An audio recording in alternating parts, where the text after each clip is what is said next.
কি মাছ নিয়ে এসছে আজকে নদীর থেকে কর্তামশাই, বাড়ি চলে এসছে। এসে দেখো আমি এদের রান্না বসিয়ে দিয়েছি, মাছটা ধুয়ে নিচ্ছি। কান মাছ নিয়ে এসছে, সমুদ্রের মাছ নদীর থেকে নিয়ে এসছে। এই যে মাছটা আমার ধোয়া হয়ে গেল, রান্না ভাতও হয়ে গেছে। ভাতটা আমি ভুট দিয়ে নিলাম, ফ্যান ঝরিয়ে নিলাম, নিয়ে পরিষ্কার করে নিচ্ছি। পরিষ্কার করে নিয়ে আমি ভাতের হাঁড়িটা নিয়ে ঘরে চলে গেলাম। ঘরে গিয়ে মশলাটাও করে নিচ্ছি, জিরে, আদা বাটা, রসুন বাটা, যা কিছু লাগে সবটা করে নিলাম। এই যে মাছটা দেখছো বন্ধুরা, এই মাছটা কিন্তু প্রচুর পরিমাণে ফাটে, তেল ফাটে প্রচুর। এখন আমার তো খুবই কোমরে যন্ত্রণা। এদিকে আজকে বৃষ্টি নেমেছে, 2-3 বার করে বাইরে রান্না করি জানো বন্ধুরা। বাইরে যাচ্ছি, ঘরে আসছি, এই করছি, একবার নিয়ে বাইরে সাজাচ্ছি সব কিছু, আবার ঘরে চলে আসছি। এই করতে করতে অনেক দেরি হয়ে গেছে।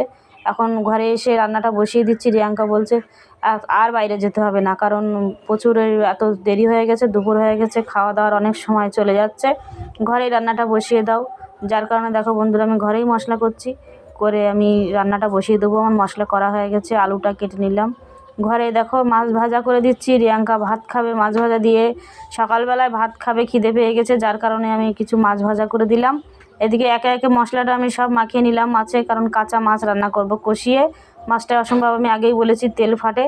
এইভাবে মশলাটা দিয়ে আমি দেখো বন্ধুরা করে নিচ্ছি, নিয়ে আমি রান্নাটা বসিয়ে দিলাম।